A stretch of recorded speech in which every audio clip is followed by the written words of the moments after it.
बाल योगी संत श्री सूरजदास जी महाराज। जय हो जय हो जय हो प्रभु। राधे राधे महाराज जी। महाराज जी, सबसे पहले मंदिर में भगवान हैं उनको दंडवत करें या हमारे इष्ट हैं जो उनको दंडवत करें महाराज जी? सबसे पहले दंडवत हमारे बीच में जो है उनको करें, क्योंकि मंदिर में तो हम हर समय जाते नहीं हैं।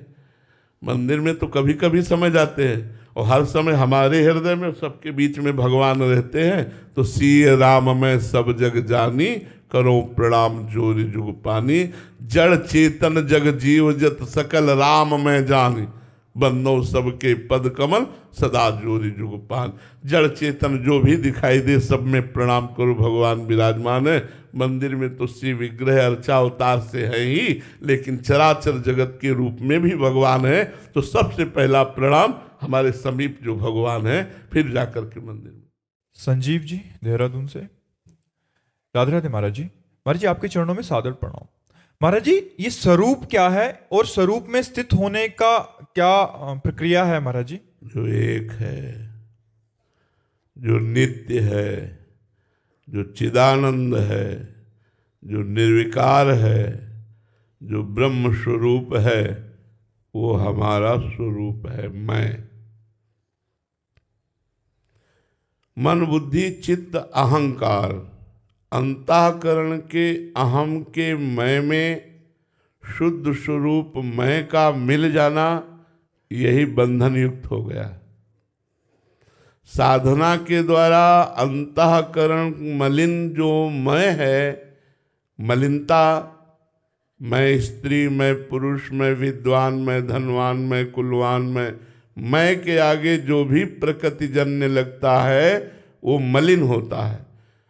उस मैं को, मलिनता को दूर करके साधना के द्वारा जब स्थूल से मैं हटा, सूक्ष्म से मैं हटा, कारण से मैं हटा, तो जो शुद्ध मैं है वो ब्रह्म स्वरूप है। ब्रह्मविद ब्रह्मैव भवति, जो ब्रह्म को जान लेता है वो ब्रह्म स्वरूप ही अपने को पाता है, क्योंकि हमारा स्वरूप ब्रह्म में है। शंकर सहज स्वरूप सम्हारा, लाग समाधि अखंड अपारा। अखंड अपार समाधि सुख को प्रदान करने वाला स्वरूप बोध है। हम अपने स्वरूप को भूलकर अपने को स्त्री पुरुष मानकर मन और इंद्रियों के विलास में अपने जीवन को व्यर्थ नष्ट करते चले आए। अनंत जन्म हो गए। आज हमें साधु समागम के द्वारा अवसर मिला कि हम अपने स्वरूप की तरफ झांक कर देख पाए। वो है विवेक रूपी दर्पण। जब तक विवेक प्रकट नहीं होगा तब तक स्वरूप की तरफ आप नहीं बढ़ सकते। विवेक सत असत का ज्ञान, विवेक लोक परलोक के भोगों से वैराग्य, विवेक इंद्रिय निग्रह, मनोनिग्रह, चित्त का निरंतर परमात्मा में स्थित रखने का प्रयास।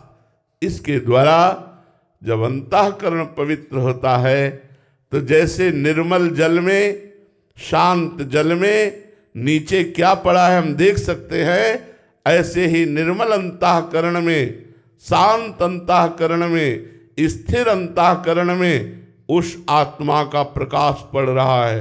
जो मैं हूं उसी प्रकाश का अनुभव हो जाता है। साधना अंतःकरण को शम करने की है। साधना अंतःकरण को भगवत स्वरूप बनाने की है। जब तक साधना में नहीं लगोगे तब तक मैं का परिचय नहीं मिलेगा। देखो, कोई 40 वर्ष, कोई 50 वर्ष की आयु वाला है, 3.5 हाथ के शरीर में रह रहा है, लेकिन अपने को नहीं जाना। बड़ा जानकार बनता है, दुनिया की जानकारी इकट्ठा किए है, लेकिन वो अपने को नहीं जान पाया, अपने आप से नहीं मिल पाया, तो क्या जानकारी, क्या जानना हुआ। इसलिए प्यारे, गुरु की शरण में जाकर के शास्त्रों के स्वाध्याय के द्वारा प्राप्त विवेक के द्वारा हम अपने स्वरूप को जानने की चेष्टा करें। बिना गुरु चरणों का आश्रय लिए ये स्वरूप बोध नहीं हो सकता।